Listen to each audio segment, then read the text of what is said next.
Welcome to the Deep Dive, where we shortcut your path to expertise.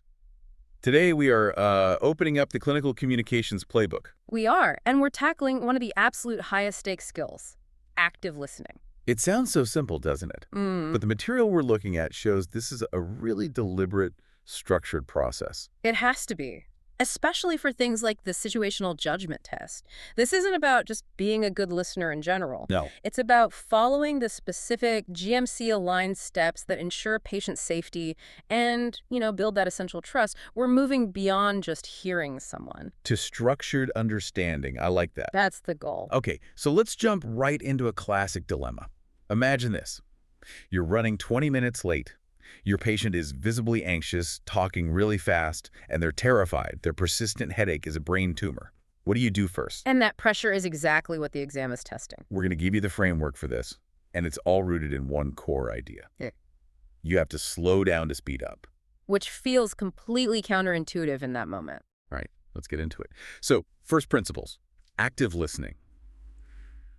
It's not just passively hearing words, is it? Not at all. The source defines it as a really deliberate skill. It combines attention, empathy, reflection, and clarification. So it's an active search for what really matters to the patient. Exactly. And that search is tied directly to your core GMC duties. This isn't a soft skill, it's a safety mechanism. Oh, so? Well, if you don't use these skills, you completely miss the patient's real agenda. You miss their ideas, their concerns, and their expectations. The ICE framework. The ICE framework. And if you miss the ICE, you miss the whole point of the consultation. Then you get poor treatment adherence complaints. And the patient feels ignored, which is a disaster. A total disaster. And that brings us to the SJT scoring logic, which is just so clear on this. It really prioritizes a specific sequence. So, say a candidate has a pretty good idea of the diagnosis. Why is just jumping in with that the wrong move? Because the exam is testing professional conduct, not just your clinical knowledge. The second you interrupt or jump ahead with your own idea, even if you're right. Even if you're right, you've just signaled that their story, their experience, it doesn't matter. The high scores always go to the options that show you're discovering things before you make a decision. So open questions, reflecting their feelings, summarizing what they've said. All of that has to come before you even think about suggesting a test or a treatment. Premature action is just structurally unsafe. So that core sequence we need to remember is open, then reflect, then clarify, summarize, plan and check, and then finally, record. That's the high-scoring pathway, every time. Okay, so that's our roadmap. Let's talk about how we actually start. Back to our anxious patient with a headache. How do we invite their story? Well, before you even ask that first open question, like, what's brought you in today, you have to set the stage non-verbally. This is the Solars framework, right? This is solar. It's the visual cue that says, I am 100% focused on you right now. It's such a good one to remember. S is for square onto the patient. O for open posture. L for leaning in a little to show you're engaged. E for appropriate eye contact. And R for relaxed, which is probably the hardest one when you're 20 minutes behind. It is, but it's critical. Because if you look stressed, they will mirror that stress. Their anxiety will just go up. And then they'll talk faster and it all gets worse. Precisely. Once you've got that solar posture down, then you can move to discovering their world with ICE.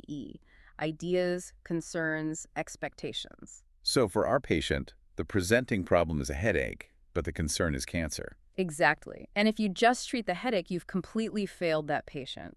The fear is the real symptom you need to address first. Which is where structured empathy comes in. It's about validating that emotion, and the source gives us the NRSE model for that. Yeah, NRSE is fantastic for this. It's what you use when a patient expresses fear or distress. You have to name the emotion. So you'd actually say, it sounds really frightening to be worried about something like that. Yes. You name it. Then you understand and respect that feeling. You offer support. We're going to look into this together. And only then do you explore it in more detail. By naming the fear, you actually take the power out of it a bit. You lower the emotional temperature. It makes the rest of the conversation calmer and, frankly, much more efficient. It's so counterintuitive. You feel like you need to rush, but taking a moment to address the emotion is actually the faster way forward. It is. It's the shortcut to a focused, safe consultation. Okay, let's pivot. Let's talk about the pitfalls, the trap answers that are designed to, tank your score in the SJT. Right. And these traps are so tempting because they often feel like what you might do on a really busy day. But they're a violation of that safe sequence we talked about. Absolutely. So, number one is premature reassurance, telling that anxious patient, oh, don't worry, it's almost certainly not a tumor. You're dismissing them. You're dismissing their concern, and you might even miss a genuine red flag they were about to tell you. Huge mistake. What's next? Interrupting early. We all feel the urge to do it to save time, but it's a fundamental breach of respect. It guarantees you miss part of their agenda.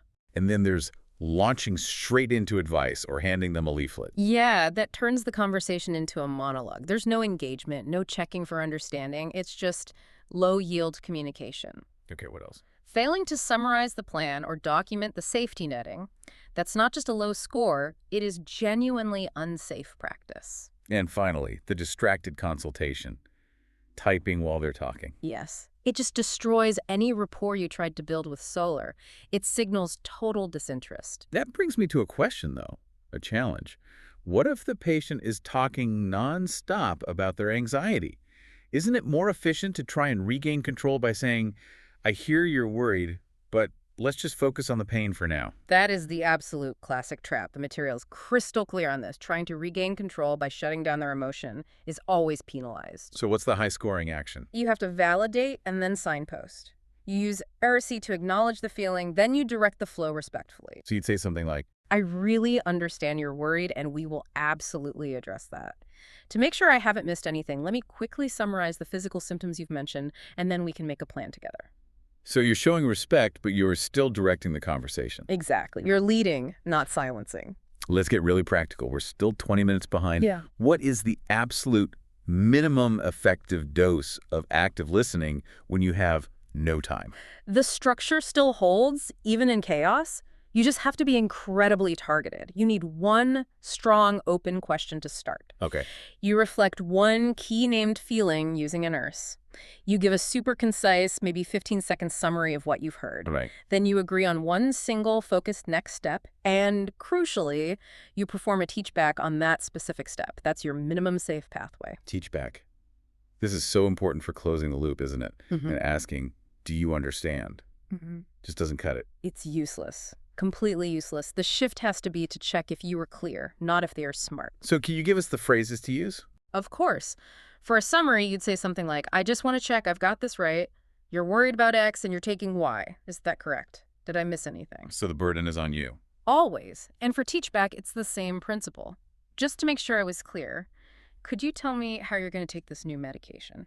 Right. What's the one symptom that should make you call us back straight away that confirms they've understood the plan and the safety net? And finally, the documentation has to reflect this whole process. It's the final step. Your notes must explicitly include their ICE, the red flags discussed, the agreed plan, the safety net advice, and a note that says, understanding confirmed via teachback. That note is your medical legal safeguard. It is. It proves you closed the loop. This has been such a helpful deep dive. To wrap things up, if you're facing an exam or just a really distressed patient, what are the 3 non-negotiable takeaways? Okay, 3 things. First, open up the conversation with Solar and Race. Advice always, always comes later. Number 2. Name and validate their distress with NRSE. It is the fastest way to de-escalate the situation. And the 3rd. Summarize, teach back, and safety net. You have to close the loop to ensure it was a safe consultation. Open, validate, close. If you can master that structure open, reflect, plan, check, you'll find that even the most high-pressure scenarios become so much easier and safer to manage. It's the foundation for everything else, like de-escalation with angry patients. It's exactly that. It's the bedrock skill. Use these frameworks. They really are your shortcut to better communication, greater patient trust, and safer, more efficient practice. Keep exploring how this structure applies everywhere.